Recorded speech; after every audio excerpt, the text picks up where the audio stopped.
And tracking it down, the new tool helping a local school stomp out COVID cases on campus. What we're trying to do here is put out little fires. Now we want to show you this local classroom with partitions. Look at that, going back to school 2020 style. And this school has a plan also in place to stomp out any COVID cases. Since we know it's going to happen, why not have a protocol and a supporting system to enable that? The school is using this health tracker right here on your screen to find COVID when it pops up. We're breaking down how it's going to work to protect students and teachers. These partitions will help protect students from COVID-19 when they head back to class at one Metro Atlanta private school.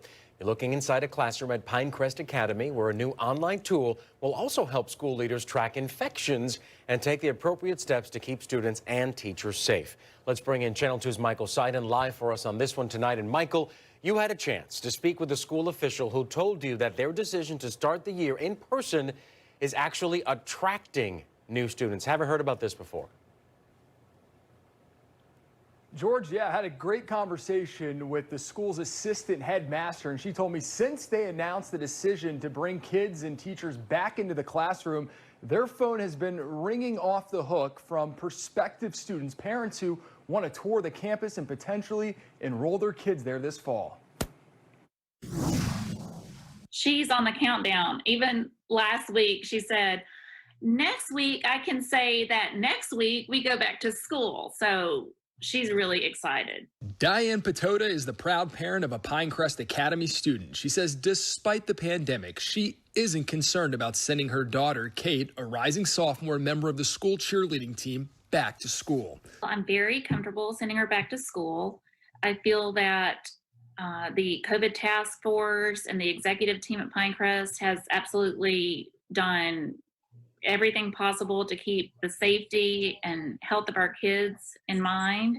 Students at Pinecrest Academy, a private Catholic school in Cumming that serves grades pre-K through 12th, are scheduled to begin in-person classes on August 6th for high schoolers and August 10th for other students.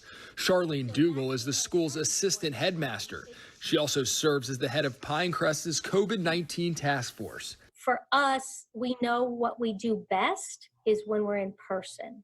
So Dougal and her task force, which is made up of teachers, pediatricians, infectious disease specialists, and business owners, started working on a plan back in May to figure out how to get their doors open again for this upcoming school year. We have 3 courses of actions that we're looking at: red, yellow, and green. Each color indicates safety measures for different scenarios. Pinecrest Academy plans to start the year in yellow. In-person learning with safety measures like daily temperature checks and health questions.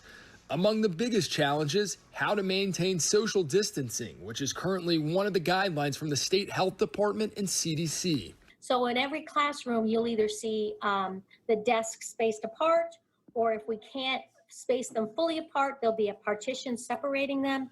There'll be teachers or children in masks. And then each teacher will have a partition in front of their desks or in front of their teaching station. But what if a student or teacher tests positive for COVID-19?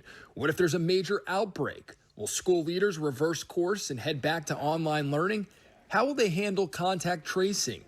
The task force took these concerns to IPC Global, an Alpharetta-based company that specializes in data and analytics. What we're trying to do here is put out little fires. So when they pop up, we follow a procedure, we snuff them out, and we move on. Mark Meersman and his team have been developing this campus health tracker, which he says could be the decisive factor between in-class instruction and online learning. We can identify, rapidly communicate to leadership, and then ultimately out to the folks that are within 1-2 degrees of separation from a given COVID case.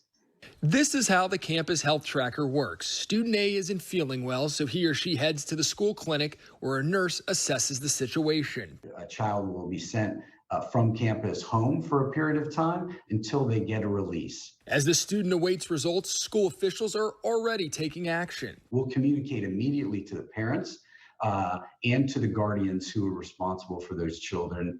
We'll communicate to the teachers. In this slide, you can see the amount of suspected and positive cases. School leaders are now able to use this data when making decisions, especially when it comes to additional safety measures in online learning. We're able to very quickly see the classes that were directly affected In those that are in red, we're suggesting virtual classes. We're able to then quickly see the activities in which those students were involved in beyond the classroom. As hundreds of students and faculty prepare to head back to the classroom, leaders at Pinecrest Academy say they're hoping for a smooth school year. We're not thinking we'll never get a case of COVID. That's why they want to make sure they're prepared for anything. It helps us make smart decisions.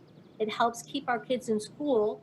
It helps show the Department of Health that we're being responsible. We are reacting properly, and we have protocols to handle it. Channel 2's Michael Seiden joining us live now again. And Michael, it seems like school officials there, by your story, happy about what they did. They accomplished a lot. But I would only imagine that there's some parents out there who may think twice about sending their kids back to class.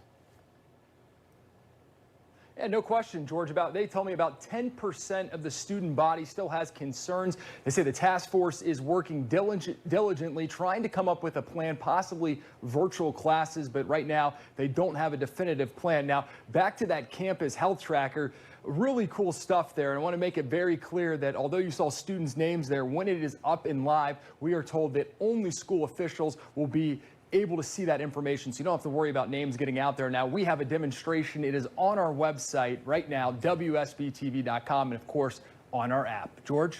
Interesting stuff. Michael Seiden, thank you so much as always.